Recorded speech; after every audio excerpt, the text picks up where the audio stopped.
Hi అండి. ఇంటికి చుట్టాలు వచ్చినా మనకి ఏదైనా కొత్తగా తినాలనిపించినా చికెన్ కర్రీ ఇలా ట్రై చేయండి, చాలా బాగుంటుంది. ఈ చికెన్ కర్రీకి నేమ్ ఏంటో తెలియదు కానీ టేస్ట్ మాత్రం చాలా బాగుంటుంది. నేమ్ అయితే మీరే ఏదో ఒకటి సెట్ చేసి పెట్టేసేయండి. ఇక్కడ నేను కొంచెం టేస్టీగా అలానే హెల్తీగా అయితే ప్రిపేర్ చేయబోతున్నాను. ముందుగా ఈ చికెన్ కర్రీని ప్రిపేర్ చేయడం కోసం స్టవ్ ఆన్ చేసుకొని ప్యాన్ పెట్టుకోవాలి. ప్యాన్ పెట్టిన తర్వాత ఒక 1 టేబుల్ స్పూన్ వరకు ఆయిల్ పోసుకొని ఆయిల్ కాస్త వేడిన తర్వాత ఉల్లిపాయ ముక్కలు అయితే వేసుకోవాలి. 2 లేదా 3 ఉల్లిపాయల ముక్కలు తీసుకొని ఈ విధంగా కట్ చేసుకొని వేసుకోవాలి.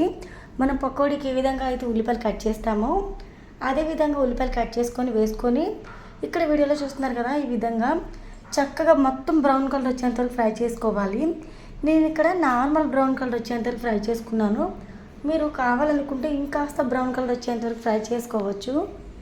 ఇప్పుడు ఇలా ఫ్రై చేసుకున్న ఆనియన్స్ని మనము ఒక మిక్సీ జార్ తీసుకొని అందులో వేసుకోవాలి.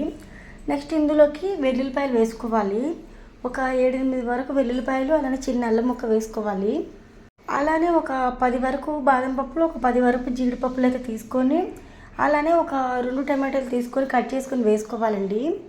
ఇప్పుడు వీటన్నిటిని ఫైన్ పేస్ట్ లాగా చేసేసుకోవాలి. ఇక్కడ వీడియోలో చూస్తున్నారు కదా, ఈ విధంగా పేస్ట్ అయితే చాలు. ఇక్కడైతే చక్కగా పేస్ట్ అయితే ప్రిపేర్ అయిపోయింది. ఇప్పుడు ఇది పక్కన పెట్టేద్దాం. ఇప్పుడు మనము స్టవ్ ఆన్ చేసుకొని ప్యాన్ పెట్టేయాలి. ఆల్రెడీ మనము ఆనియన్స్ ఫ్రై చేసిన ప్యాన్ ఉంది కదా, అదే తీసుకుందాం.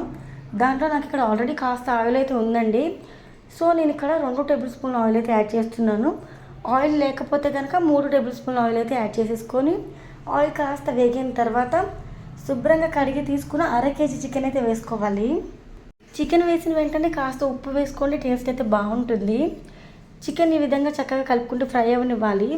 చికెన్ కంప్లీట్గా ఫ్రై అయిపోవాలి. ఈ విధంగా ఇక్కడ చూస్తున్నారు కదా, చికెన్ ఉడికిన తర్వాత మనము 1/2 టేబుల్ స్పూన్ వరకు పసుపు అయితే యాడ్ చేసేసుకొని ఇప్పుడు కారం అయితే ఒక 2 లేదా 3 టేబుల్ స్పూన్లు యాడ్ చేసేసుకోవాలి.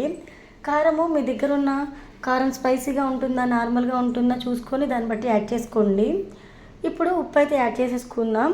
టేస్ట్కి సరిపడా ఉప్పు యాడ్ చేసేసుకొని అలానే 1/2 టేబుల్ స్పూన్ వరకు మసాలా పొడి కూడా యాడ్ చేసేసుకోవాలి. మనము యాడ్ చేసుకునే ఇంగ్రీడియంట్స్ అన్నీ కూడా చికెన్ ముక్కలకి పట్టేలాగా కలుపుకొని ఈ విధంగా ఫ్రై చేసుకోవాలి. చికెన్ ముక్కలు కాస్త ఫ్రై అయిన తర్వాత మనం ముందుగా పేస్ట్ చేసి పెట్టుకున్నాం కదా, టమాటో, కాజు ఇవన్నీ వేసేసి ఆ పేస్ట్ని కూడా వేసేసుకోవాలి. ఇప్పుడు పేస్ట్ అయితే వేసేసాం కదా, నెక్స్ట్ ఇందులోకి మనము పెరుగు వేసుకోవాలండి. 1 కప్పు వరకు పెరుగు తీసుకోండి. పెరుగు అనేది అస్సలు స్కిప్ చేయకండి. పెరుగు అనేది చాలా టేస్టీగా ఉంటుంది కర్రీలోకి. ఇప్పుడు మనము చక్కగా ఈ విధంగా పచ్చివాసన అంతా పోయేంత వరకు ఫ్రై చేసుకోవాలి. ఇక్కడ ఆల్రెడీ మనము కాజు, బాదం అవన్నీ కూడా పచ్చిగా వేసాము, అలానే అల్లం వెల్లుల్లి కూడా వేసాం కాబట్టి వీటన్నింటి నుంచి పచ్చివాసన అంతా పోయేంత వరకు ఫ్రై చేసేసుకోవాలి. పెరుగు కూడా వేసాం కదా, అంతా కలిపేసుకుని ఫ్రై చేసేసుకోవాలండి. కాస్త ఫ్రై చేసుకున్న తర్వాత మనకి ఇక్కడ చూస్తున్నారు కదా, ఈ విధంగా గ్రేవీ అయితే ప్రిపేర్ అవుతుంది. ఇప్పుడు మంటని కంప్లీట్గా లో ఫ్లేమ్లో అడ్జస్ట్ చేసుకొని మూత పెట్టేసి ఒక 2 నిమిషాలు అయితే ఉడకనివ్వాలి. ఇక్కడ కర్రీ ఉడికిన తర్వాత చూస్తే ఈ విధంగా అయితే ప్రిపేర్ అవుతుందండి. ఇలా ప్రిపేర్ అయిన తర్వాత మనము అవసరం అనుకుంటే వాటర్ అనేది యాడ్ చేసేసుకోవాలి, వద్దనుకుంటే పర్వాలేదు. కాకపోతే వాటర్ అనేది యాడ్ చేసుకుంటే కొంచెం గ్రేవీలాగా అయితే కుదురుతుందనమాట.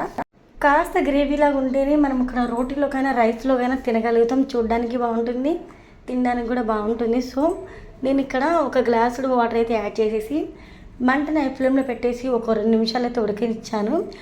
ఇప్పుడు కర్రీ అయితే ఉడుకుతూ ఉంటుంది. ఈలోపు మనం ఇక్కడ ఇంకొక చిన్న ప్రాసెస్ ఉందండి. స్టవ్ ఆన్ చేసుకొని ప్యాన్ పెట్టుకొని ప్యాన్ హీట్ అయిన తర్వాత 1 టేబుల్ స్పూన్ ఆయిల్ అయితే పోసుకోవాలి. ఆయిల్ కాగిన తర్వాత మనం ఇక్కడ లవంగాలు, 2 మిరియాలు, అలానే 1 లేదా 2 యాలకులు, దాల్చిన చెక్క ముక్క, అలానే బిర్యానీ ఆకు 1 తీసుకొని ముక్కలుగా కట్ చేసుకొని వేసుకొని 1 లేదా 2 ఎండుమిర్చి తీసుకొని ఫ్రై చేసుకోవాలి.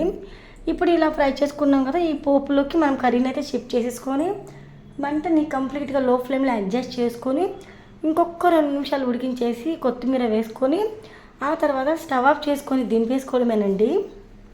ఎంతో టేస్టీగా, హెల్తీగా, చాలా సింపుల్గా చికెన్ కర్రీని కొత్తగా ఎలా ప్రిపేర్ చేయాలో చూసాం కదా. ఈ రెసిపీ మీకు నచ్చితే వీడియోకి లైక్ ఇవ్వండి.